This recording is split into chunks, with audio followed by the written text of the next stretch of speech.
you, Lord. Let me hear it out of your mouth. Thank you, Lord. I just want to thank you, Lord. Think about all that God has done for you and look up and just say it. Thank you, Lord. I just want to say thank you. Thank you, Lord. Everybody say thank you, Lord.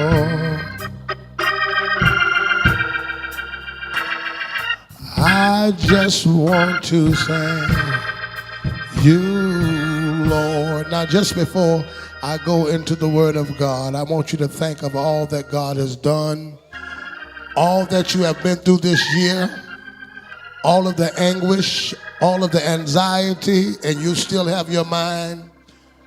And throughout the years, what the Lord has done for you, and just look up to Him and give Him a praise and say, Lord, I thank you. Sometimes, and I'll say this before I go into the message, sometimes people see us externally and don't know what we're going through internally. And I think there's a lot of you that have been through some things internally and inside that nobody knows how you feel and nobody would know what you've been through, but God carries you through those inside emotions and those inside hurts and those inside pains. Just put your hand together and tell God, thank you. Hallelujah. Hallelujah. Hallelujah. And just look at somebody quickly and tell them, in my worst moment, and when I was at my worst, God has been good to me. And I want to thank Him. Tell somebody, He didn't let me go when He should have let me go. And I just want to thank Him.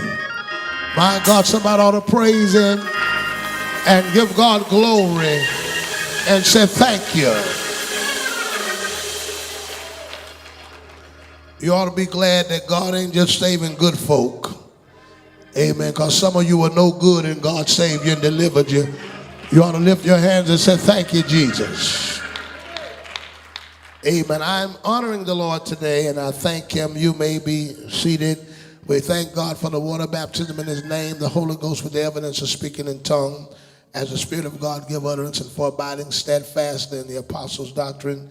Thank God today for our board of bishops, our presiding bishop, Bishop Ira J. McLeod, senior bishop, Bishop Adrian Shaw, and thank God, praise the Lord, amen, for the rest of the board of bishops. We do honor the Lord for all of the ministers and elders in the gospel today. Thank God for our First Lady, amen, Sister Cowart, amen. I would like to, amen, call your attention to the book of Matthew chapter 28 and verse 1, Matthew 28 and verse 1. It says, in the end of the Sabbath, as it began to dawn towards the first day of the week, came Mary Magdalene and the other Mary to see the sepulchre, and behold, there was a great earthquake, and the angel of the Lord ascended from heaven and came and rolled back the stones from the door and sat upon it. His countenance was like lightning, and his raiment was white as snow. And for fear of him, the keepers did shake and become as dead men.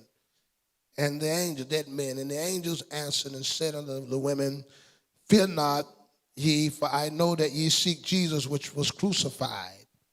He is not here, for he is risen, as he said. Come see the place where the Lord lay, and go quickly and tell his disciples that he is risen from the dead. And behold, he goeth before you in Galilee. There shall you see him. Lo, I have told you. I want to take for a message today, he will not leave you where they left you. Look at somebody and say, he will not leave you where they left you. Can somebody give God a praise? There's a few things I want to talk about first, and I want to give clarity because people have taught this for years. And the first thing I want you to know, and I want you to get this in your mind and get this in your vocabulary, the resurrection of Jesus has been a confusion to many people because they have a confusion about when Jesus rose. Jesus did not get up early one Sunday morning. That is not biblically right. Jesus didn't get up on Sunday morning. And I'm going to tell you why. And I'm going to give you the scripture to back it up. When Mary got there on the first of the day of the week, he was already gone. That wasn't when he got up, that's when they got there. How can you die Friday and get up Sunday and get 3 days and 3 nights? You can't die on no Friday and get up on a Sunday morning and say he's been in the grave 3 days and 3 nights. That is not biblical. That's not Bible. So there's this teaching that I went about that Jesus died late one Friday, what they call Good Friday. I'm telling you, it ain't Good Friday because he didn't die Friday.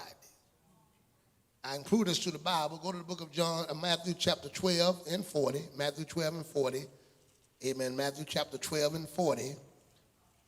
For as Jonas was 3 days and 3 nights in the whale's belly, so shall the Son of Man be 3 days and 3 nights in the heart of the earth. The Bible clearly said he would be in the grave 3 days and 3 nights. Not from a Friday to a Sunday. So this teaching that people have been preaching is not biblically true.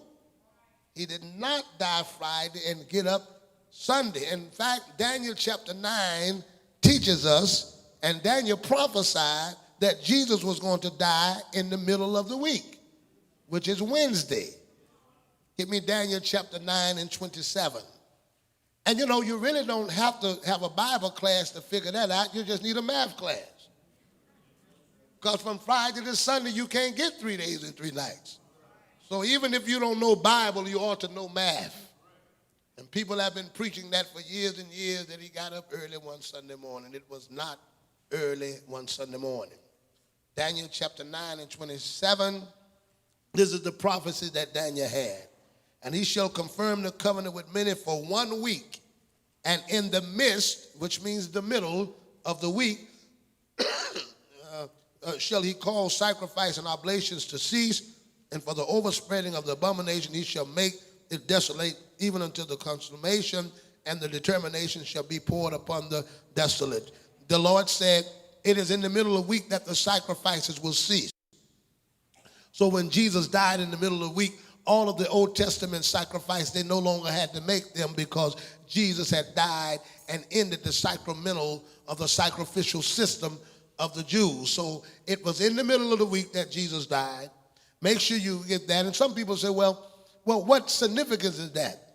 The Bible says it's important that Christ is preached according to the Scriptures.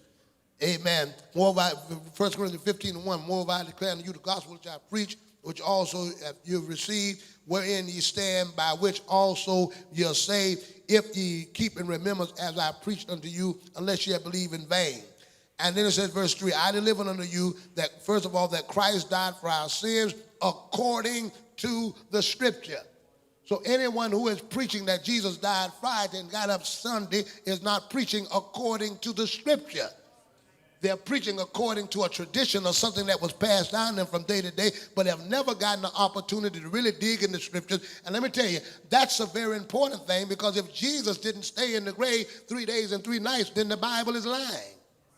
If he got up from Friday and got up Sunday, then our whole preaching is vain. He did exactly what he said he was going to do. He went in the grave, stayed there 3 days and 3 nights, and got up, and it was not, amen, a Friday to Sunday salvation. He did exactly what he said. Now that I've spoken of that, I want you to understand my message today. And in Matthew 28 and 1, Mary and as I went, we'll go back to Matthew 28:19. I want you to know the purpose that they came. They didn't come to the grave to particularly see Jesus. They came to the grave because that 4th day, they figured that Jesus hadn't got up that Sunday morning of the first day of the week. They didn't think Jesus had gotten up. and they came to anoint the body. Now, first, let me tell you so you'll understand that in the Bible and in the Jewish tradition, the evening begins the day. Because the Bible says the evening and morning was the first day. So evening begins at night. The day begins at evening. We count from morning to evening, but they count from evening to morning because in actuality, it was dark before it was day. Evening came before morning, night, because in the beginning, remember, darkness was upon the face of the deep. Then God said, let there be light. So it was evening, then morning. We like to count morning and then evening, but they counted evening, then morning. So when we talk about Jesus getting up the first day, or the third day, that third day would have been Saturday evening because that begins the day. Are y'all with me, saints of God? Now, when they got there, that Sunday, the next day, he had already risen. And what they got there for, because it was now would have been going into the fourth day, and at the fourth day, the body starts to stink. If you remember the story in John chapter 11, listen, get John chapter 11. Y'all follow me? John the 11th chapter, hallelujah, and follow me quickly. John 11. And verse, I'm on 11, and verse 39. Jesus said, take away the stone. Martha, the sister of him that was dead, said unto him, Lord, by this time he stinketh, for he had been dead 4 days. So on the fourth day, the body began to stink. So what did Mary and Martha go to do? They went, get me the book of Mark chapter 16 and 1, they went to anoint a dead body on the fourth day because they know it would be stinking. Because the fourth day is when the body would stink. So in Matthew chapter 16 and 1, and when the Sabbath was passed, Mary Magdalene and Mary the mother of Jesus, Salome, and both brought sweet spices that they might come and anoint him. So they got there, and the fourth day is when the body was stinking. So they didn't think he had risen, as he said, on the third day. So they got there on the fourth day to anoint the body because they were expecting a stink body there. But when they got there, what they saw was an empty tomb. They came to anoint him, but the body was gone because he wasn't where they left him. He had been taken. And let me say this to you, nobody, and I mean if you had any faith that Jesus was going to rise again and that Jesus was going to get up, you lost that. You lost all of that faith because they had seen what happened. Go with me quickly to the book of Luke 4:24 quickly. Now upon the first day of the week, very early in the morning, they came unto the sepulchre bringing spices which they had prepared and certain others with them. And they found that the stone away from the sepulchre, and they entered in, found not the body of the Lord. And it came to pass as they were much perplexed. They were perplexed. They stood about. Behold, 2 men stood by them in shining garments. So when they went to the tomb to anoint the body of Jesus, they thought something terrible had happened. They figured that Jesus' body had been grabbed and stolen. So not only have they beat him and whipped him, but he's been taken. His body has been taken. So they were in the fear. Nobody believed that Jesus had really gotten up. Nobody believed that Jesus had really risen. In fact, go to the book of John chapter 21. The first day, 20 and 1, listen, 20 and 1, and bear with me just a little bit, 20 and 1. And the first day of the week cometh Mary Magdalene early when it was yet dark unto the sepulchre, and seeth the stone taken away from the sepulchre. They running, and she runneth, and cometh to Simon Peter and to the other disciples, whom Jesus loved, and said unto them, they had taken away the Lord out of the sepulchre, and we know not where they had laid him. Now let me give you this first. They became perplexed because they looked at something, not knowing all of the details of what had happened, not knowing a miracle had happened. They assumed what had happened. Many of us live in perplexity. We live in perplexity because sometimes we see things and don't know the full story. Somebody called and said, oh, what's the name, had an accident. Oh, God, they done totaled my car. Somebody's in the hospital. Oh, God, they finna leave. So we get caught up in perplexity, not knowing sometimes when you see certain things, God has moved. Don't allow your emotions to get all wiped up and got all out of range when you hear news. They heard news and rather assuming, and it's something about us as humans, when God has said something, we still expect the worst out of our situation. You get a call 1 o'clock in the morning, you think something wrong. Somebody said, I want to talk to you, think something wrong. They went down there and saw that the tomb was empty. The first thing they said, oh, somebody done stole him. Rather than thinking that a miracle had took place, rather than going back and depending upon the word of God, the doctor said, I want to talk to you. Oh, God, it must be bad news. What about if he's telling you, I didn't see any more cancer?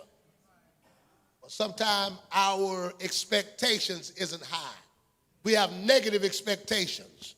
And anything we hear, we always looking for something bad to happen. But you know, I'm looking for something good to happen to me.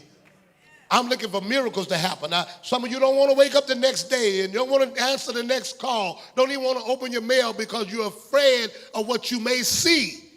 And you're afraid of what may happen. But is there anybody that's having an expectation that God is going to do something in your life? And I believe the next phone call is my $1 million phone call. The next thing in the mail is my breakthrough of what God is about to do. That's the kind of expectation you have to have from the Lord. Amen. And many of you today are living in this fear and anxiety, a perplexity of what's next. What's going to happen next? Because you've had so many bad things happen to you. But they had no expectation that when they went to that grave, that a miracle was going to be there. Can you say hallelujah? Why don't you put your hand together, everybody, and give God a praise and change your expectations. Can I get a few people today that will just praise God because you're expecting something to happen? How about somebody that will expect something to happen tomorrow or something to happen next week?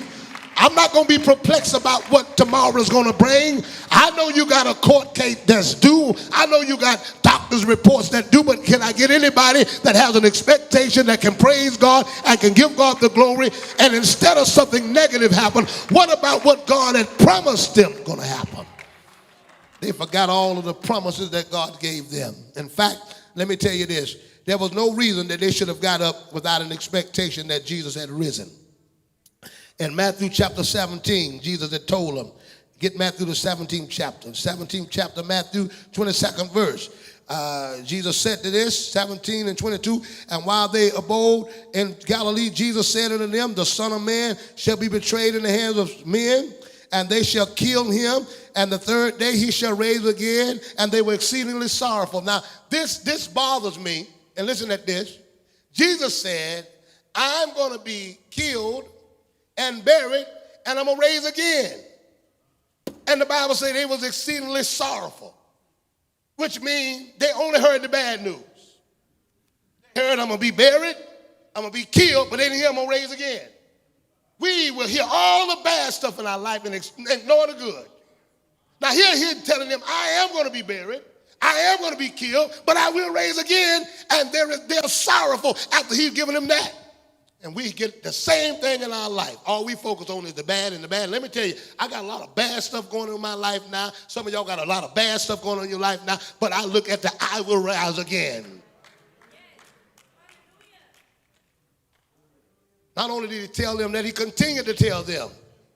Amen. Mark chapter 16. Matthew chapter 16. Hallelujah. And 20.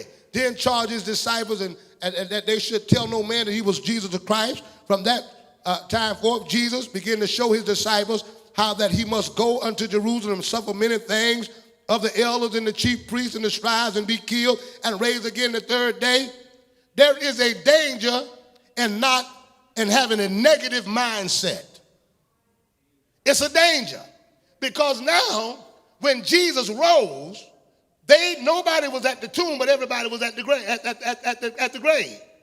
Everybody's sitting there at the crucifixion, but nobody's waiting in expectation for him to get up, because all they heard was the bad news. And some of you have no expectation that you're going to get up, because all you hear is the bad news. How you doing? I don't know. That's all you hear. But people who have heard the whole story, who understand, yes, I will go through something, yes, I will suffer from things, but I will rise again. How could you miss the rest of the story? How could you miss the good part of the story, but key in on the bad part of the story? Yes, God said that you're going to go through something, and yes, you're going to suffer through something, but some of y'all are stuck in the negative. I need some people that understand there is suffering involved, but there's blessing involved. There's going through involved, but there's breakthrough involved. And that's where they missed it. And they was not there to look for Jesus to rise out of the grave, because all they heard was the negative. Some of the most negative people that you see are church people. They're negative. All of this garden is negative, negative, negative. Some of you, I hate to even ask you how you're doing. How you doing? You're looking sad, and some of you I just ignore and you keep walking. You ought to be saved enough to know that you can expect God to do something. Life is not full of sunshine. It's not full of rain. There are seasons in your life, but I'm alive. I'm alive.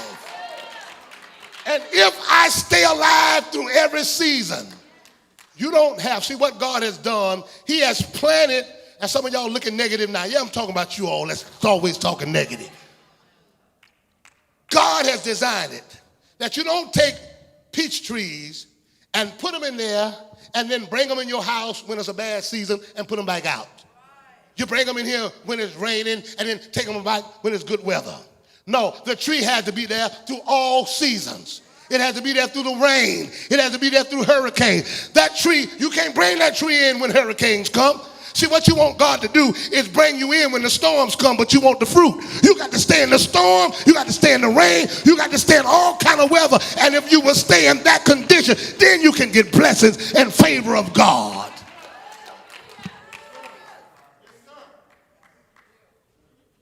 Some of y'all now done came in because your environment's not good. You got your Sundays you praise God and the Sundays that you don't. But you're a praise leader and you're going to tell me to praise God at all time, and then you come in halfway praising God. Preachers who are part-time praisers.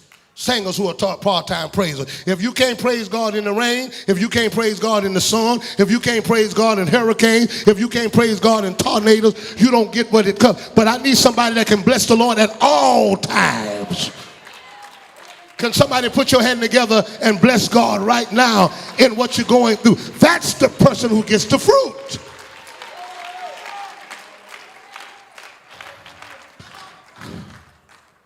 So they only keyed in on the negative. My God, you ought to really pray and ask God for some of you. God, stop letting me be a negative person. Just a negative person. I mean, you ask them how you doing. All I wanted to know is how you doing. You got to tell me what your child done, what your job doing, what your doctor said. I just asked you how you doing. I'm not necessarily even talking about your situation. I'm talking about how you doing. I don't want to know how it's doing, because everything around you can be doing bad, but you're supposed to be doing good. I ain't asked you how your children doing. I'm doing good. See, God, he wants you to understand being in your own incubated environment, creating your own environment that has nothing to do about what's outside of you. You see, there is heat outside of us, but we got air conditioning that incubates us so that it's there, but I don't feel it. You see, praise in a relationship with God, it incubates you, that even though things are going around you, it does not affect me. Yes, it's going on. God is my refuge. God is my refuge. So even if storms are going on, I am positioned in him that it does not affect me. It doesn't get me crazy. It doesn't get me down. It doesn't make me lose my mind. It doesn't stop my praise. Some of y'all have a different emoji every Sunday. We can learn emojis from you all. What emoji you got today? What emoji you got tomorrow? David said, my heart is fixed. It's fixed. That's the condition that we got to get in. But the disciples were very negative. But there's reason. There's reason that they didn't expect him. There was reason. John chapter 19, there's a reason. They saw something happen. They saw something happen, and when they saw this happen, there was no way possible that anybody could get out of this. John, the 19th chapter, and the 33rd verse. And when they came to Jesus and saw that he was dead already, that they broke not his legs, but one of the soldiers with a spear pierced his side, and forthwith came there out blood and water. It was all right. It was good. I could believe the words that Jesus said. But once, I think Mary believed, Martha believed, all of them believed. But once they saw that piercing, and you stab somebody, and all of the blood and water comes out of the body, at that point you're saying it's impossible. It would be like to us. Now, I believe in people being raised from the dead. And you know, you talk about people being raised from the dead in the Bible. It was different between people being raised from the dead in the Bible and going raising somebody out of Alexander Holmes funeral home. Because they done embalmed people. And they done had, when you die, they do surgery and organs are moved and placed out. So you going down there to raise somebody from the dead. You're not just asking God to raise them from the dead. You're asking God to take the kidneys and the lungs and major organs out the bag, connect them back up, drain the embalming fluid out, and then raise them from the dead. So that's a different thing. Amen. So when they raised from the dead, they died and all that. That's a different level of faith. I believe God can do it today. I'm not saying God can't do it, but that faith got to be to that level. So when Mary and them said Jesus ain't gonna rise from the dead, once he got pierced and that blood came out, everybody said, oh, he ain't getting up out of that. Ain't nobody gonna get out of that. But they watched it and they saw it happen. So at that point, everybody went home and said, he ain't getting up, that's it.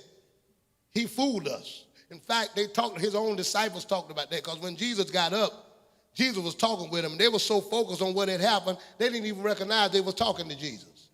Get the book of Luke chapter 24, because they were focusing on what had happened. Listen at Luke 4 and Luke 24. Follow me just quickly. Luke 24. And behold, two disciples, with the same day, this 24 and 13 of Luke, to the village, Emmaus, which was from Jerusalem, about 80 furlongs, and they talked together of all these things which had happened. And it came to pass that while they communed together and reasoned, Jesus himself drew near and went with them. But their eyes were beholding that they should not know him. They were so messed up by what happened. Jesus is talking with them, and they don't even know that Jesus is talking. And look at the negative talking they're talking. And he said unto them, Jesus said, what manner of communication are these that ye have one to another as they walk and are sad? And one of them, named Cleophas, answered, saying unto him, art thou only a stranger in Jerusalem? Hast thou not known these things which are come to pass there in these days? And he said unto them, Jesus said, what things? And they said unto him, concerning Jesus of Nazareth, which was a prophet, mighty in deed and word before and all the prophets. Now they're talking to Jesus about Jesus. Somebody was with me the other day. I was down there at the cafe, and they were talking about me to me. And they was communicating with me and say, oh, yeah, I go over there to Pastor Cowart Church, and we have a good time. Boy, at Pastor Cowart, they talking to me right there at the cup of Eden. Well, anyway, they talking to Jesus, but they're so focused on what don't happen to Calvary. The resurrected Savior is talking to him, and Jesus is just leading them on. And how the chief priests and other rulers delivered him to condemn to death and have crucified him. But we trusted that it had been he which should redeem Israel. And besides all, today is the third day these things were done. And so he's talking and saying to Jesus, have you heard about Jesus? He died, and we thought he was going to get up, but he never got up. They were so focused, and sometimes we're so focused on what have been done to us that we don't even know that Jesus has been walking with us the whole time. You're so focused that you lost your house, you didn't even focus that Jesus got you another one. You're so focused that you've been sick that you wasn't focused that Jesus healed you. You're so focused that you lost your job. You haven't even checked the scale and see how much weight you lost on a lost job. Ain't have no job and done gained 30 pounds. You've been eating. Your shoulder didn't starve. So sometimes God is walking with us even with what we're going through. Can somebody say hallelujah? You're so busy looking at the fact that your husband walked out and left you. You haven't realized that you've been taking care of house by yourself and children by yourself and haven't got kicked out, that God has been there for you. Can you give God praises and say hallelujah? The devil will get you so tied up thinking about the sickness that your child has or the disease that your child has or something that's going on in your child's body that you forgot that you couldn't even have children. And God bless you to have them. So sometimes we get our focus off and he's walking with us and it's like we're ignoring him because of one particular thing that happened. They let one thing at Calvary get their minds off of the fact that God had been there all the time. Can you say hallelujah? Amen. Can you give God praises and say thank you? So their expectations, and I want you to follow me, their expectations was that Jesus Christ, hallelujah, that Jesus Christ had not gotten up out of the grave. They looked and didn't think that he had gotten up, and that was their expectations that he was gone, that he was still dead. When they came back, hallelujah, he was not there. Can you give God a praise and say hallelujah? Give him a praise and say hallelujah. Now, something Jesus did when he got out of the grave, and I want you to see this. There was something unique and something powerful that happened. When Jesus got out of the grave, Mary was one of the first to spot him. And when she came to Jesus, she wanted to know that it was Jesus. She saw him, but she wanted to touch him. She wanted to touch him. And Jesus said something because he had gotten out of the grave. He had risen. And the body had been glorified. And that glorified body that the Son of Man was now in, the Son of God was previously in it. Now the Son of God had gotten in that, the Son of Man had gotten in that body. And that body had to be risen now for total glorification. So before that body, get me the book of John chapter 20. John 20 and 16. Because the body hadn't received total glorification, God would not allow Mary to touch the body. Now notice this. And praise the Lord, John, follow me quickly and I'll get out of your way. John 20 and 17. 20:16. Jesus said unto her, Mary, she turned herself and said unto him, Rabboni, which is to say, Master. Jesus said unto her, touch me not, for I am not ascended to the Father. Don't touch me now, because this body has not had its ascension. The Son of Man had not carried it up to the Father. But go to my brethren and say unto them, I ascend unto my Father and to your Father and to my God and your God. Now listen to this. He would not allow Mary to touch him because he said, I have not taken this body to the Father. Why? Because it's still sensitive. Wounds are there. Pains are there. But after I get it glorified, then you can touch it. I want you to watch this. Now watch later. Get the 20th chapter. Follow me quickly. Get the 20th chapter and verse 27. Then said he to Thomas, reach hither thy finger, and behold my hands, and reach hither thy hands, and thrust it in my hands sides, and be not faithfully, but believing. Jesus comes back and tells Thomas, he said, now Thomas, when Thomas didn't believe who he was, he said, Thomas, put your hand in my side. Put your hand here. Touch me. Feel me.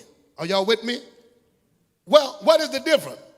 Why is Jesus now saying to him, touch me and feel me? But he told Mary, you couldn't touch me because I hadn't ascended to the Father. Then you get Luke chapter 24. When Jesus got out of the grave, Luke 24 and 39. Behold my hands and my feet, that it is I myself, handle me see me, for a spirit hath not flesh and bones as you see I have. So what Jesus have done, Mary comes to him, listen, because this is very important. She says, let me touch you. He says, no, I have not ascended to the Father. I haven't taken this body to his glorified state. But yet later he comes back. And I want you to see, when Jesus got up, they didn't just look at him. When Jesus got up, come here, son. When Jesus got up, the Bible said he let them handle him. So he was there. 3 days later, he's sitting there, and he says, all right, y'all touch me. Put your hand in my side. I want you to touch my handprint. Now, you know something. When you done had an injury and you done been wounded, it's sore. You can have a surgery today, and 10 days later, you sore. But I done been beat. I done been whipped. I still got holes in me and in my head, but you can touch me. I ain't so, because I done ascended to the Father. A lot of y'all are still so about things that happen in your life. It's because you haven't went to the Father. See, that's why you're still so 20 years later. If Jesus can get over it 3 days because he went to the Father, then why are you still paying 10 years later? 20 years later, you're still sensitive in certain areas of your life because you hadn't went to the Father. When you go to the Father and you give your wounds to him and you take everything that you had and give it to God, people can touch you. You can watch shows on television and don't get up and cuss everybody out in the house. You can see people who've done you wrong and you don't shoot birds because you're no longer sensitive, my God, in that area. So now they touched. Put your hand, Jesus, come here, son. He said, put your hand in here. And you know when you're sensitive, something like that, ouch. You protect that. Don't touch me there. Don't hit that, because you're going to hit a nerve. Somebody say hallelujah. Don't bother me there, because that's hurting. And a lot of you all are still hurting who should be healed. You're hurting in areas where the wound should be done. Thank God. It don't happen by walking around here. There's a time you got to go to God. There's a time you got to go to the Father. There's a time that you got to take your wounded body, lay out before God, get before God. Now, I tell you what, I'm going to show you this. A relationship with God is an anesthesia. Cause the pain, because I want you to know the wounds are still there. God doesn't get rid of your wounds. And there are scars in your life that are still there. Jesus didn't come back with a perfectly whole body. He came back with a body that still had a hole in it. He came back with a body that still had, amen, a nail prints in it. The prints are there. And there's some things in our life that the prints don't go away. The piercings don't go away. But I can get before the Father in such a way that they no longer hurt me because of my relationship with God. My God, can somebody put your hand together and give God a praise and say hallelujah? Somebody say hallelujah. Can you put your hand together and give God a praise and say hallelujah?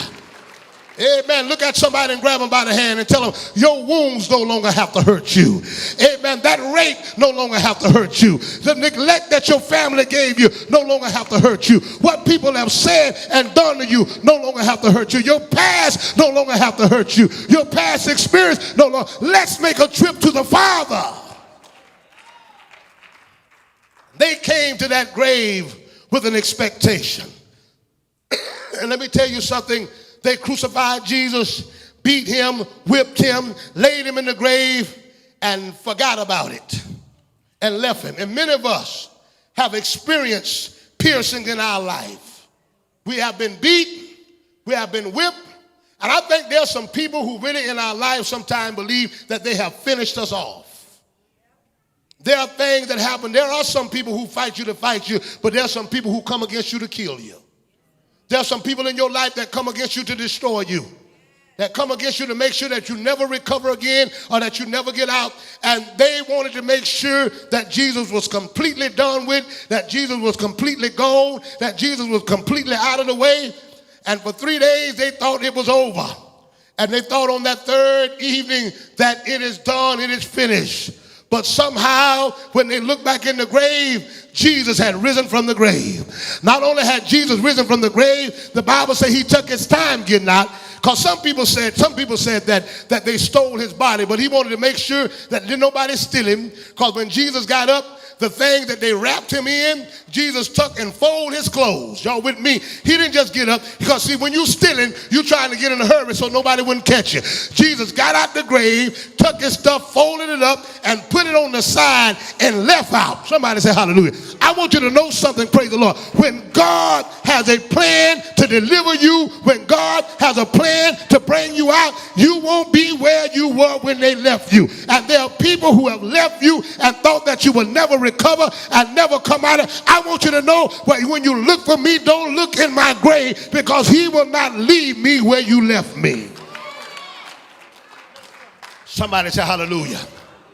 I want to tell you something. People will go with you to a certain distance. Now you see, amen, there are people that followed Jesus a certain distance. They followed Jesus to the cross. Some didn't even make it to the cross. There some made it to the cross.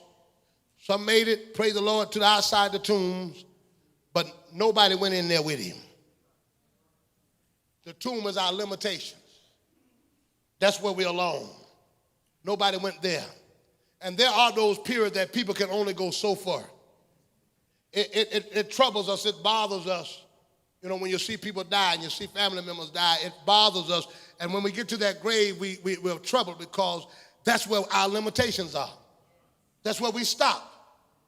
I can do everything I can, but once you get in that grave, I can't go there with you. It stops there. It ends there. And we seem as if when we back up that we've left them alone. But thank God, God goes in the grave with us. And I want you to understand something. Amen. What they thought was that just a man went in the grave, but they didn't know that there was a pallbearer in the grave. You see, the Son of God was the man. Amen. But the pallbearer was the Father. And so the pallbearer put the Son of God in the grave, and it was the pallbearer. It was God that raised that body out of the grave. Even when a saint of God died, when you die, you don't die alone. Amen. Inside of that body. See, the Holy Ghost doesn't leave you. Amen. When you're in the grave, the Holy Ghost is in the grave with you. He's just waiting there. So when a saint dies, they don't die. When you die with an alarm clock in you. And when that trumpet sounds, that which is in you wakes up. That which is in you pick you up. Amen. So praise the Lord. God was in Christ Jesus. They could kill the Son, but they couldn't kill the Father. They could nail the Son, but they couldn't nail the Father. The Father was invisible. They could only crucify the physical. It was the physical that was crucified. But God was in Christ, reconciling the world to himself. So the body just laid there until the Father raised it up. God, can somebody say hallelujah? Can you put your hand together and give God a praise? Grab somebody by the hand and look them in the eye and tell them, I will come out of this. My God, tell them again, I will come out of this. And tell them, I might have been pierced, and your piercing might have been lying on. Your piercing might have been persecution. Your piercing might have been your family. Your stabbing might have been your friends. Amen. But I don't know what have stabbed you. I don't know what have pierced you. And I know people have watched by. They stabbed Jesus and watched him. It wasn't enough just to kill him. They stabbed him after he was dead and watched the blood come out of his body and watched the water come out of his body. Somebody say hallelujah. It was a lifeless body. It was a dead body. They put that there. They were sure that it was over, but death can't hold God. Death can't hold God. And let me tell you something. That same spirit that quickened his body is in you. And that's why I don't care what the devil do. I don't care what they do to you. I don't care how they try to bury you. You've got to come out of it. God will bring you out. That resurrection power is in you. Somebody say hallelujah. Put your hand together and give God a praise. Tell somebody he won't leave you where they left you. Amen. It reminds me, praise the Lord, of Joseph. And I don't know about you, you have never experienced burial until you experience it from your family. Amen. Praise the Lord. Amen. Joseph's brothers, they were mean to him. They were cruel to him. Hallelujah. They beat beat him up. They was mad at him. They throwed him in the pit. But the Bible say they went back to the pit and looking for him. And for sure, they thought Joseph was dead. For sure, they thought Joseph was over. For sure, they thought. And so when they went to Egypt, they wasn't expecting to see Joseph sitting up on the throne. Amen. God didn't leave him where they left him. Sometimes we have to travel to get where God wants us. I want you to understand, Joseph went to Potiphar's house, but he wasn't left there. He went to prison. He wasn't left there. He went to the pit. He wasn't left there. But praise the Lord, he was at the palace. There's something about when you bury somebody, you don't understand. Hallelujah. Praise the Lord. Somebody give God a praise and say hallelujah. Sometime in order to get greater, in order to multiply, God must allow people to put you in some of the most uncomfortable, dirtiest situations. Amen. Don't you understand? You can take a peach or you can take an orange, and in order to get that place from one thing to another, you got to plant it, you got to bury it, and the place of growth is not in comfort. The place of growth is in the ground. The great place of growth is surrounded by dirt. Some of you all understand why there's so much of dirt in your life. How many people have done so many dirty things to you, but it's dirty thing that causes growth. You want the growth, but you don't want the dirt. Amen. You can't get a tree to grow unless it's put in dirt. I appreciate my dirt. I appreciate my dirty people. I appreciate my dirty friends. I appreciate some of y'all dirty saints. I appreciate some dirty family members, because it's in the midst of you dirty folk that I grew and got some fruit. Thank God for the dirty folk. Glory to God. Can you give God a praise and say hallelujah? Amen. Grab somebody by the hand and say, neighbor, the people around you are too clean. That's why you can't grow. They're too friendly. That's why you can't grow. But if you want some growth, you want some dirt. You want somebody dirt. You need some good soil. Can somebody find me one of those dirty friends? One of them that talk about you behind your back. For it is there. Jesus was good. He was good walking around, but he needed a dirt boy. He needed a dirt bag. Thank God for Judas the dirt bag, because it was the dirt bag that put the dirt on Jesus. But once the dirt got on Jesus, 3 days later he got up. And that's why you're saved, because somebody put some dirt on him.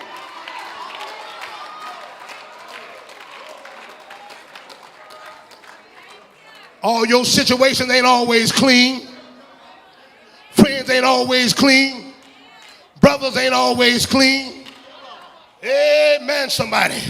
I don't know how God done fixed it here, that all these nutritions is in the ground.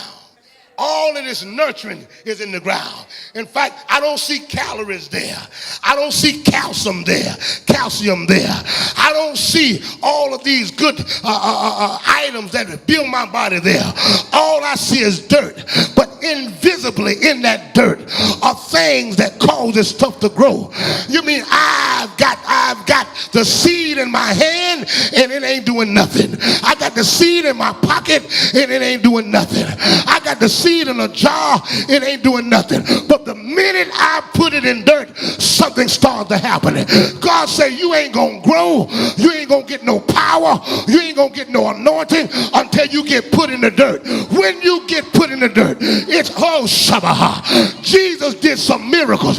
He walked on water, he opened blinded eyes, but when he got in the dirt, he did something that nobody done. He rose from the dead. Your next power is not in the pulpit. Your next power is not in your raise, but your next power is in the dirt. And if you can let somebody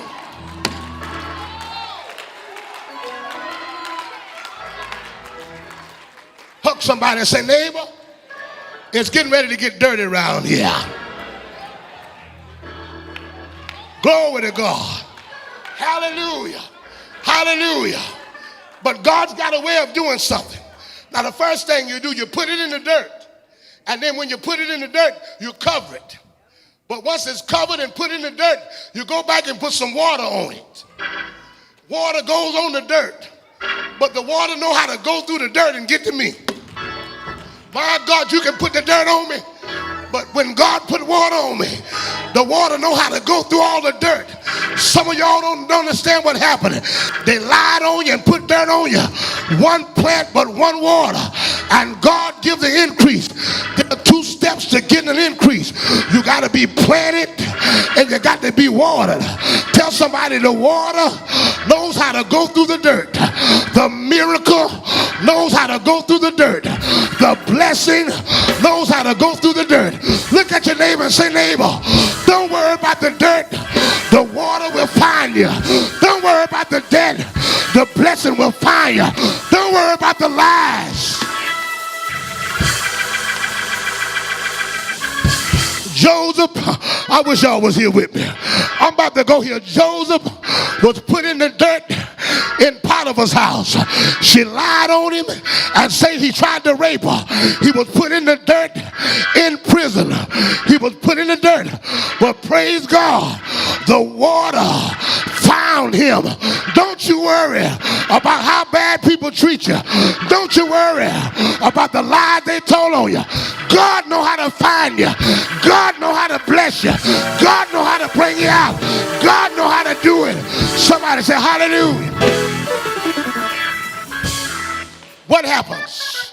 Hallelujah. There's in the earth what's called minerals. And the minerals can't get to you because the minerals are in the dirt. So I can't get the minerals because the dirt is there.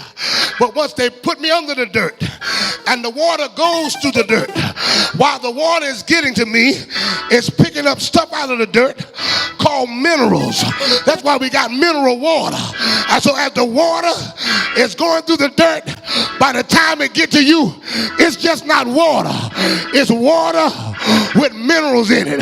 You had to be planted because God wanted to get something to you that he had to get out the dirt. Some of you all, he had to get glory out of the dirt. Some of you all, he had to get healing out of the dirt. Can somebody praise God? Stand on your feet and give God praises and say, I thank God for all the dirt. Thank God for all the lies. Thank God for all of my haters. Thank God for everything I've been through. Somebody say glory. Somebody say glory. Look at somebody and say, neighbor, he's moving through the dirt. Woo. Woo. Somebody say hallelujah. Can you give God praises and say hallelujah? I'm getting out of your way, but hug somebody and say, neighbor, you're coming out of it. Look at your neighbor and say, neighbor, God won't leave you where they left you. I tell you, saints of God, saints will go so far with you, but they'll leave you. My God, they'll be with you as long as you're singing and when you're shouting, but when you backslide and get weak with the Lord, saints will back up off you. Act like they don't want to have nothing to do with you. But God didn't leave you even when you went astray. God didn't leave you even when you backslid. Somebody say hallelujah. People look at you like you got something. They don't even want to deal with you. But God said, I'll never leave you. Nor will I forsake you. I'll be with you until the end of the world. He won't leave you where they left you. Somebody say hallelujah. Can you give God a praise and say hallelujah? Hallelujah. It reminds me, I'm getting ready to close, but it reminds me of a story of a man that we call the Good Samaritan. The Bible declared that he was on his way from Jericho, amen, from Jerusalem down to Jericho, and he fell among thieves. They beat him, they whipped him, and stripped him. I don't know about you, but in life's journey, some of y'all been beat, you've been whipped, you've been raped, you've been robbed. Since you've been living, family beat you, family robbed you, family wound you. And thank God, the Bible said he was beat, he was whipped, and he was stripped. Amen. The priest passed by and wouldn't help him. The Levite passed by and wouldn't help him.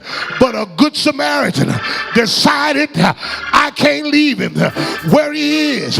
You got to understand what a Samaritan was. A Samaritan was a half-breed Jew. Amen. He was half Jew and half Gentile based upon what they felt.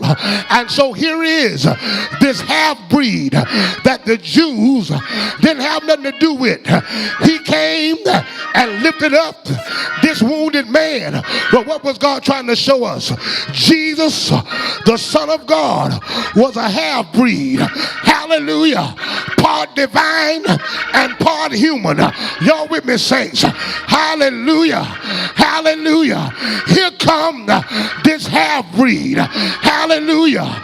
God in the spirit, man in the flesh, a half-breed, came by and saw wounded man had been beat up by a thief called Satan. Even humanity had been whipped by Satan. The priest passed by, which was the law, and they couldn't help us. The Levi passed by, which was the prophet. They couldn't help us. But Jesus, the good Samaritan, hallelujah, God in the spirit, man in the flesh, look what he did. I'm closing. He came where the man was. Jesus came out of heaven. He came where we was. But the thing is said, he took him, cleaned out his wound, water baptism, but he poured in him oil and wine, which is the Holy Ghost. Thank God. And then the Bible declares he put the wounded man on his beast. A beast has 4 legs, one for Matthew, one for Mark, one for John, one for Luke, and the top of the body was for the book of Acts. He set that man on side the body and brought him in the end, which is the church. He brought, hallelujah, and he said, take care of him until I come. The fact is, everybody in this house is here because we've been wounded, here because we've been beat. But thank God he found me, didn't leave me in the club, didn't leave me in the bar, didn't leave me home-hungry, didn't leave me gambling. He didn't leave you.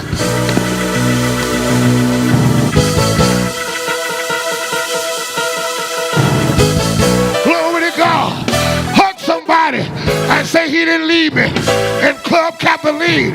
He didn't leave me in Randy D's. He didn't leave me in the Dirty Bar. He didn't leave me in Motel 8. He didn't leave me in Holiday Inn. Y'all ain't said nothing. He didn't leave me on the crack house.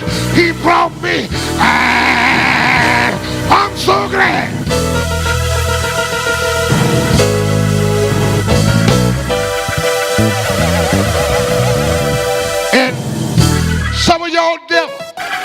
Some of y'all devils done went to where I was buried, took a snapshot, a Polaroid picture of where I used to be, and you want to put that on Facebook, or you want to show that to everybody.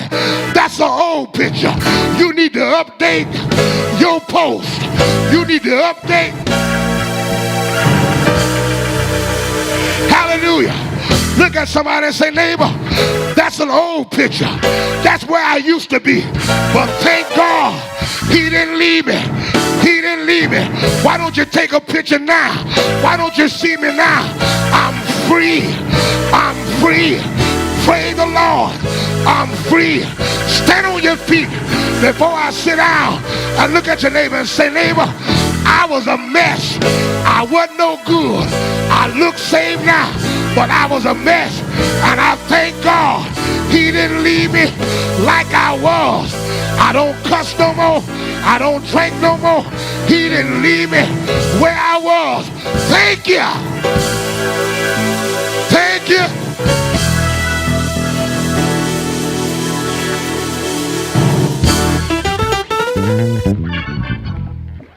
Stand to your feet. Oh, habashalabahasha. Hallelujah. Lift up both of your hands. Lift them up to God. Woo! Lift them up and just tell him thank you.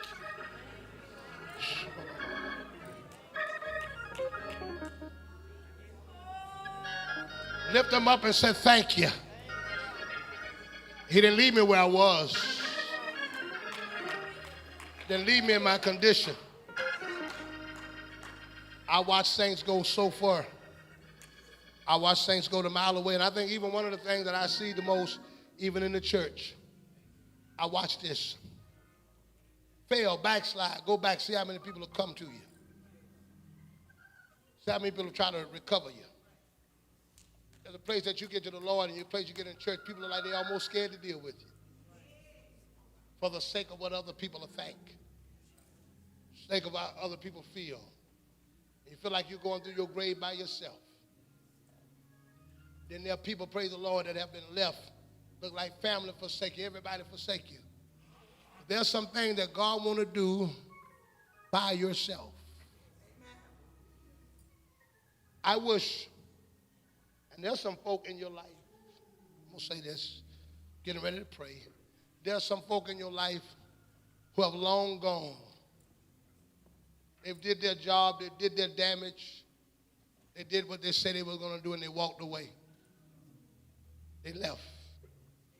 Lord, if they could come back and see you now.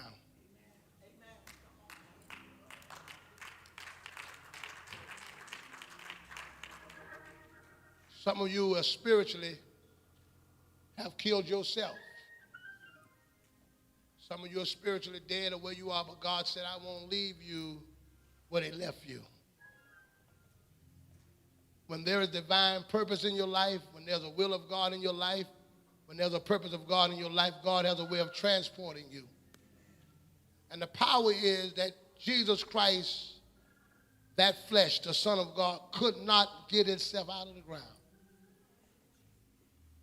Dead, stiff, died like everybody else died. Rigor mortis set in like everybody else set in. But the Spirit of God raised it, that body from the dead. Got inside of it and raised it from the dead. And some of you feel like where you are now in life that you'll never get out of it. Listen to me. The odds was against him getting up out of the grave. I want to tell you what got him out. The odds was against him. The body's dead. The body's wrapped up, mummified. The Bible said it was wrapped. A stone that was there, that was on the tomb. Several miracles happened there. Not only did Jesus get up, but he got out the grave by himself. Now this is the thing here. Even if he had risen from the dead, how you going to wrap yourself out of hundreds and hundreds of feet of mummified material? Then once you unwrap yourself, how you going to open the tomb? They made sure that it was against them coming out. What brought him out was a word. They didn't know what went in the ground. The word was made flesh. And once that flesh was over, the flesh was made back into the word. And after it was all over, he rose. And he went and showed them what had happened. Showed them what had took place. I'm sure you're going to come out of what you're in.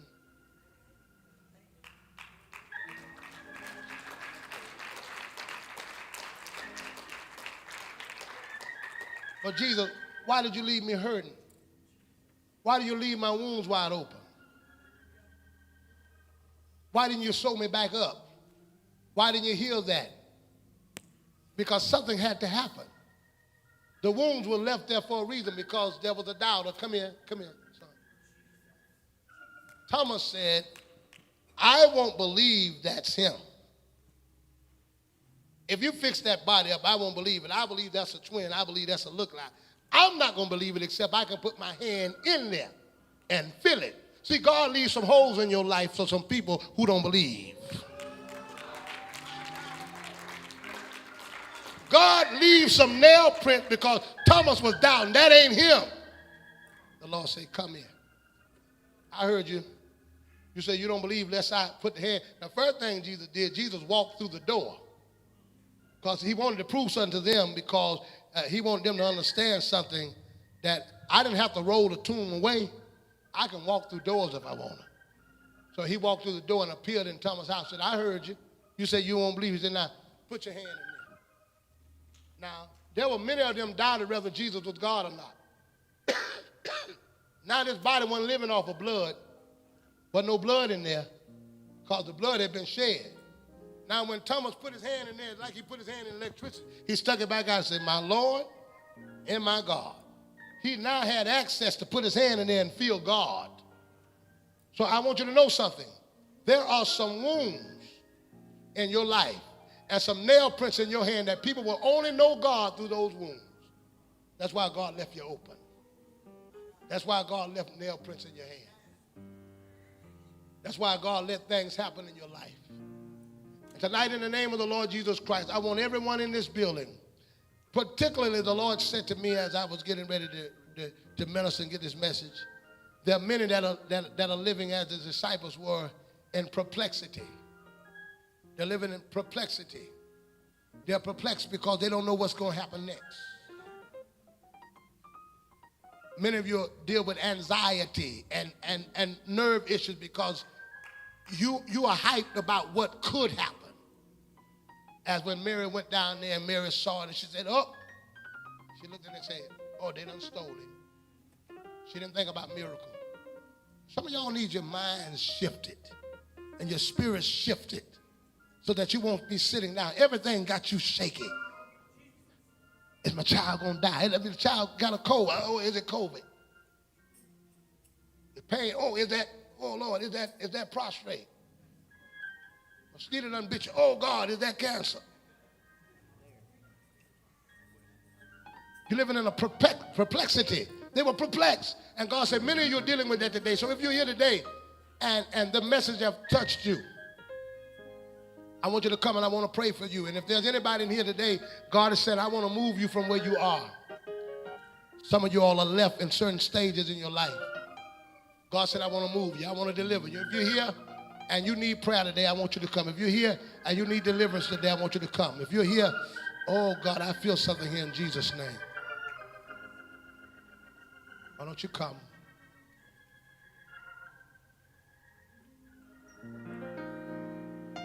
Come a little closer. Lift your hands up to God and thank him right now, all over the building. I want you to thank him. Now, this is what I want you to do as I get ready to pray, and I'm getting ready to pray. Some of you are in a place that you never thought you would be. A place spiritually, a place naturally, a place financially. There's about 3 more people need to come up. I need to pray for you. About 3 more people. About 3 more people need to come up that I need to minister to you. And some of you have complained and been in stages of anxiety and worration because of where you are. It could be a financial situation, family situation. Whatever it is, I want you to lift your hands up because God said he's not going to leave you there. Hallelujah. Lift your hands up. He's not going to leave you there. There's a prayer going to be prayed today. Hallelujah. There's a prayer going to be prayed today that's going to make a shift in your life. Don't you worry about where you are. Don't worry about your condition. Don't worry about your situation. He will not leave you there. Some of you are in your grave, but your grave is not your end. They thought it was a grave. How many of you have felt like I've been in a grave? My place, this is my grave. This is my end. Even sometimes we think ourselves, this is my end.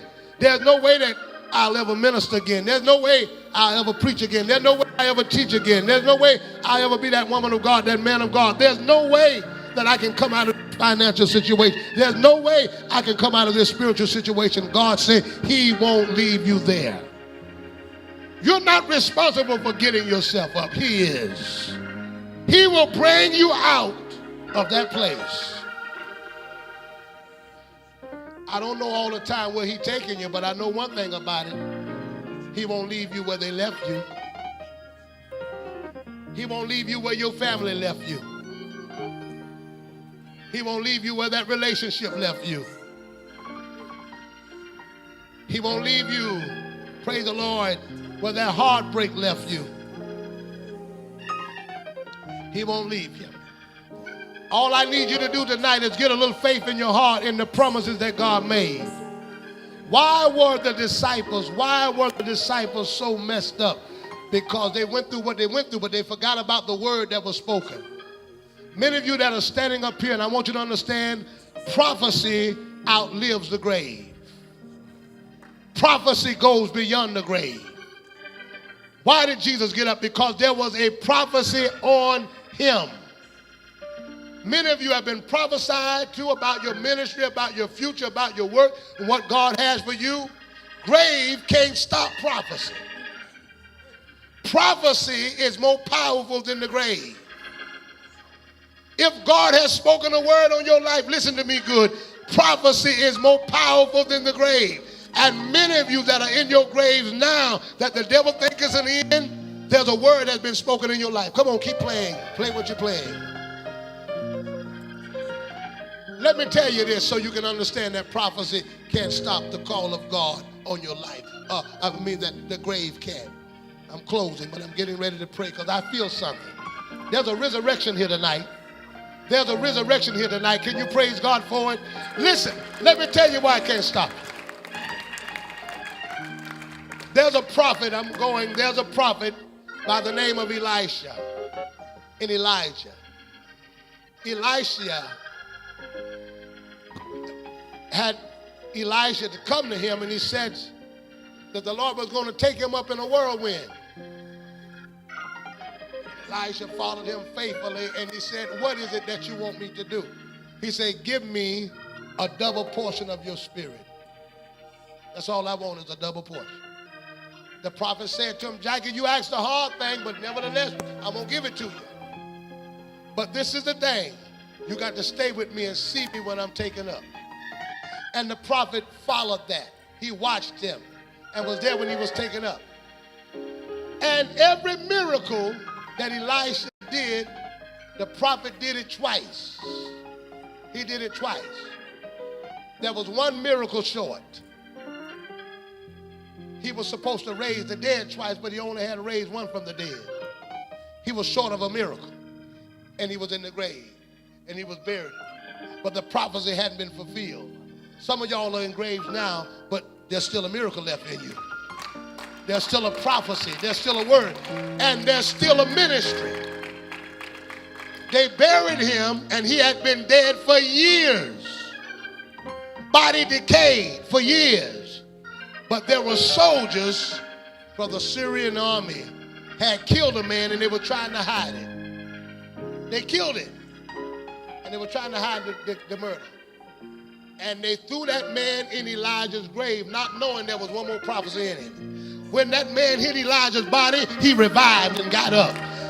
God said, what I put in you will outlive the grave. Devil tell you it's over.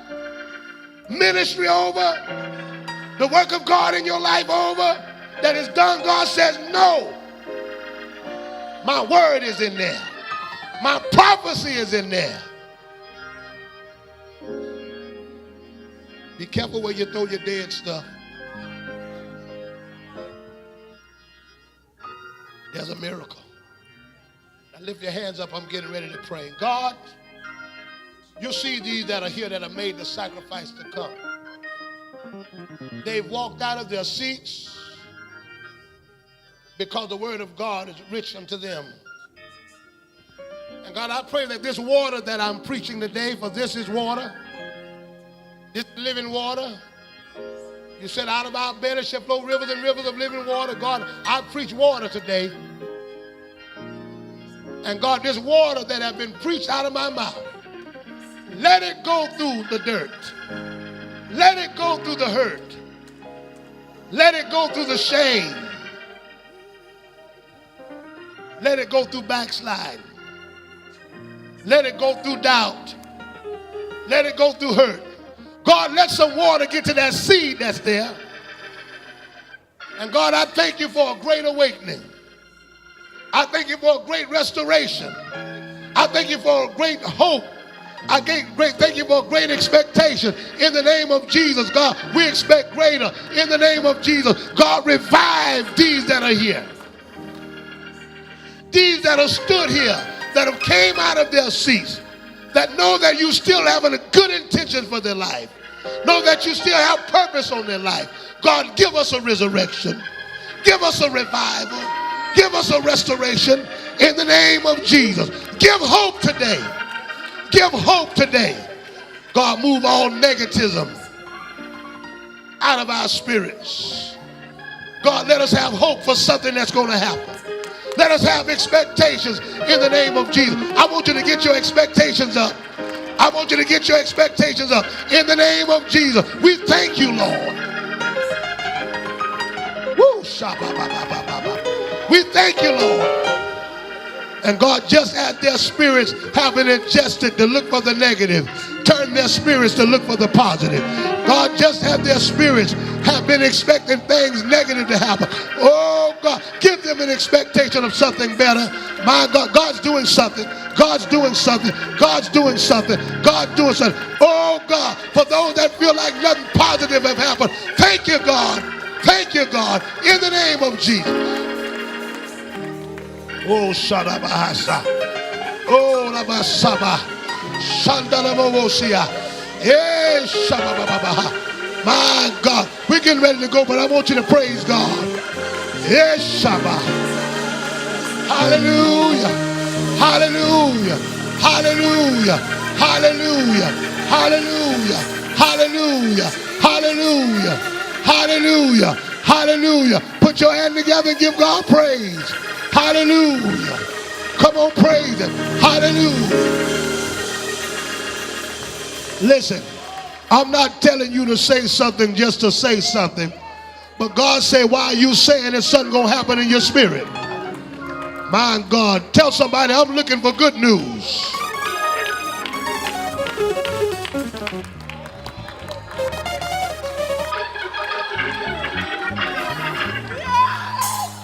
Tell somebody, I'm looking for good news.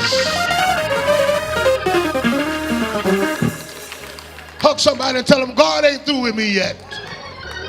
I've been in a bad place. I've been in a sad place. I've been in a lonely place. I've been in a hurt place. But God ain't going to leave me here.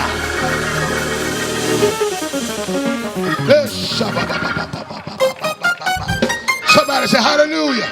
Tell somebody he ain't going to leave me here. Take your flowers, your obituaries, your resolutions, and get rid of them. Go get a refund for the casting. He ain't gonna leave me here. He's not gonna leave me here. Somebody give God a praise. Somebody give God a praise. Give God a praise of expectation. Give God a praise of thanks. Glory to God. Glory to God. Listen, listen.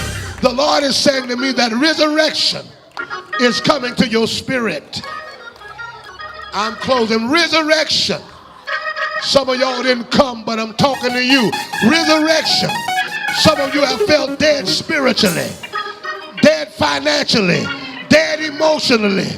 But miracle of resurrection is coming to your life. Can you give God a praise and say hallelujah? Reach over and tell somebody, I've been crucified, been spit on, been beat, been persecuted, and I've been buried. Ain't but one thing left to happen. Ain't but one thing left to happen. You may be at the bottom, but ain't but one thing left to happen. Resurrection is coming. Resurrection is coming. Listen, I'm not just talking, I'm prophesying. Resurrection is coming. Resurrection is coming. Resurrection is coming. Don't count me out.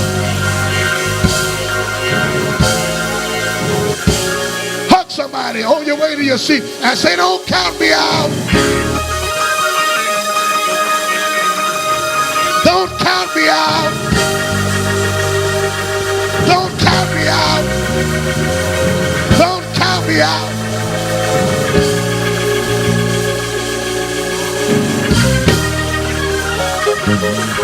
Some folk thought because you lost grip on your soul or you lost grip on your spiritual life that it was over. But David said, he leadeth me beside the still waters. He restored my soul. Tell somebody, restoration. Restoration. Restoration. Restoration. Restoration. Hallelujah. I'll preach again. I'll sing again. I'll dance again. I'll shout again. I'll do it again. Somebody say yeah. Say yeah.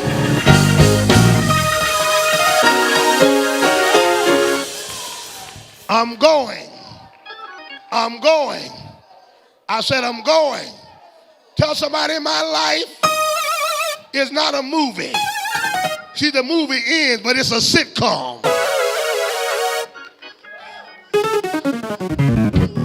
Don't think because this episode is over that there's not another episode.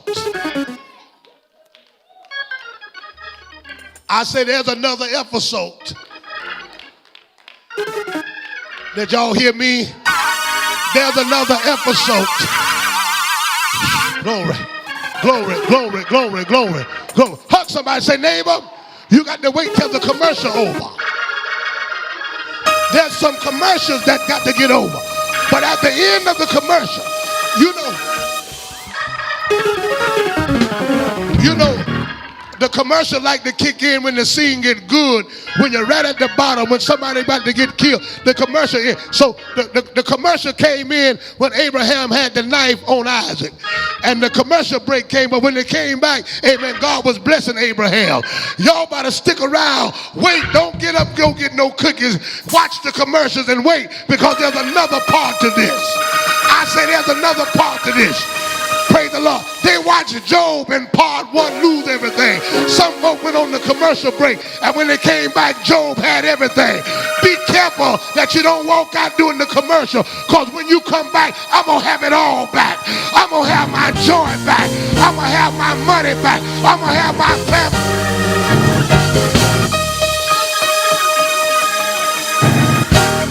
I'm going to close it, but hug somebody and say, neighbor, wait till after this commercial is over. Wait till after this. Listen, I'm sorry, y'all. I done got another win. I done messed around here and got resurrected. Look at somebody and say, neighbor, neighbor, after the commercial, after the commercial.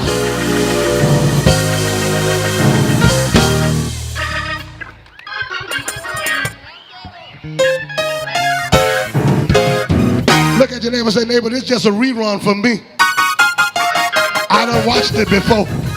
I done went in the spirit. See, the resurrection and the death and burial of Jesus Christ on earth, it was a replay. Because the lamb was slain before the foundation. See, I done watched the premiere. I done watched the premiere. I watched it before y'all got to it.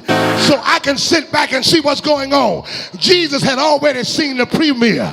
And so Jesus could sit back because he said, destroy this body. And 3 days I'll rise it again. Have you seen your premiere? Have you seen the fact that God gonna bring you out? Look at somebody and say, neighbor, the reason I'm not crying watching my movie, because I saw the premiere and I'm coming out. I'm coming out. Let me go now. Let me go now. Come on, we about to get out of here. How many of you seen yourself coming out? I tell you real quick, before anybody go, just jump up one time and say thank you.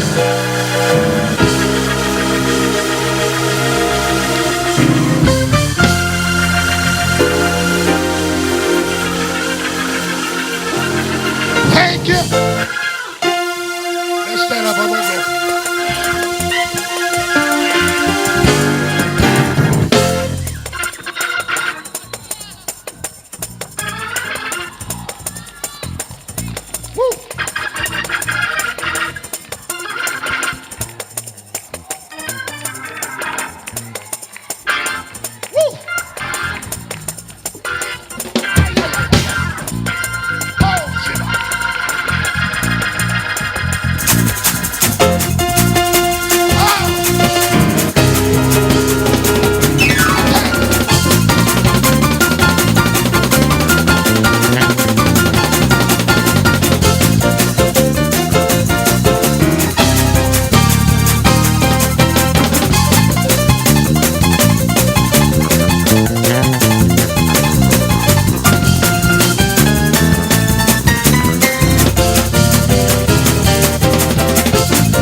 neighbor, say, neighbor, I feel like a popcorn praise. I know Pastor talking about the movie, but I feel a popcorn praise. And all you need for some popcorn, you need some heat and some oil. And put your popcorn in. I done had the heat and I got the oil. I'm going to pop out of it.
We sit here and celebrate and give God glory is the fact that the tomb was empty.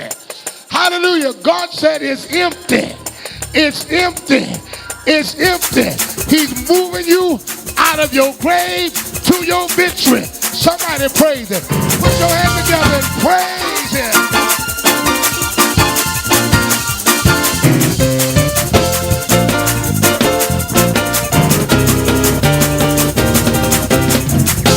Look at your neighbor and say, neighbor, the funeral was held at Calvary. The funeral was held at the grave, but the repast was in the upper room. Tell somebody, say, neighbor,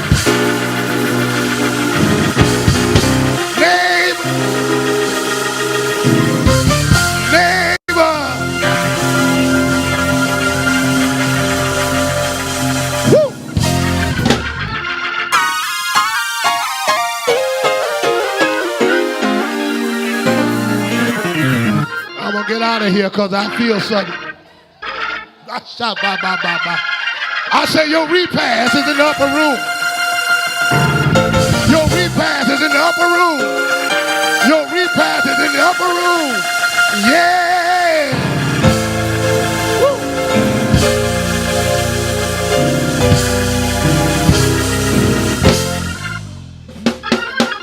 I'm going. He lived. Christ Jesus lives today. Oh, he lives. Christ Jesus lives today. He walks with me and he talks with me along life's narrow way. He lives. Salvation. You ask me.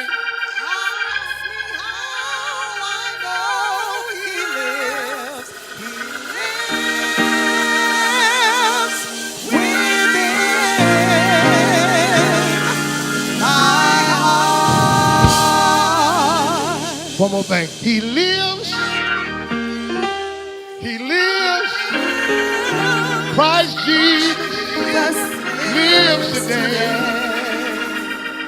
He walks with me and talks with me along life's narrow way. He lives salvation to impart. You ask me how I know he lives. He lives within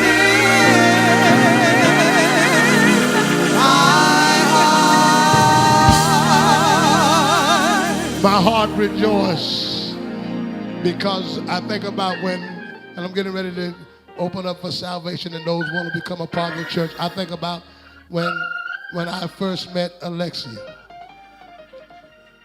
They found her at the park, demon possessed. Videos all over where the devil was taking over her body. And a preacher said to me, I had several people call, but a preacher said, there's a young lady that has a spirit in her down in the park, down from the church. He said, somebody go and get her. He said, I tried, but he said, we need somebody from a church that have power. I said, would y'all go get her? God didn't leave her when he left her. I look at her today, look at her life. Just look at this example. I think she went through your program. Didn't come with a diploma. She got that now. Got her one of them good old office jobs now. One that she didn't have all what it take to get it, but God gave it to her. Then messed around, and the people done brought her a car and paid it off and gave it to her. He won't leave you. Provided a place for her to stay. Was homeless, didn't have nothing but God. He won't leave you there. You ought to praise him. Come here, Tisha. And I thought about this dear heart here. Oh, God, man, this girl doing some wonderful things.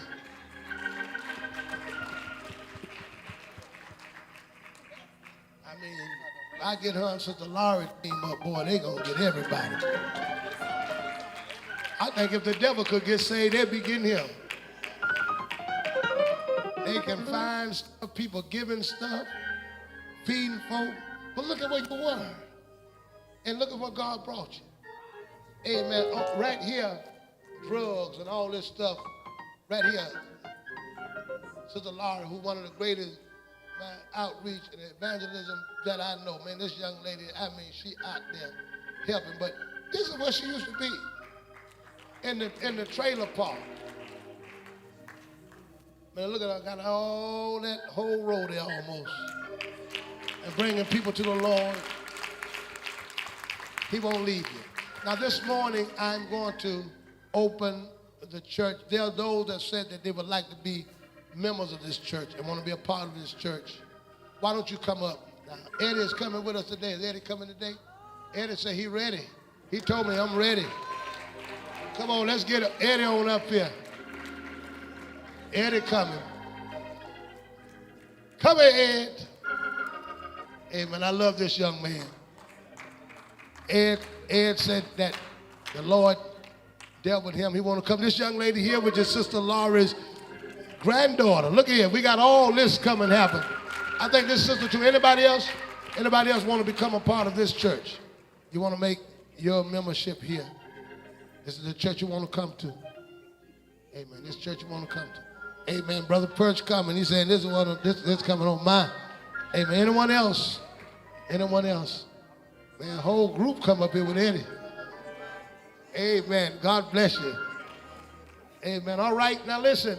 This is what I want to do. Amen.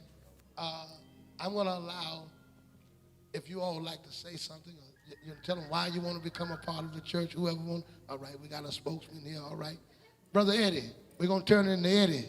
Eddie going to tell us what he. Praise the Lord. mean, I've been here for like 5-6 years.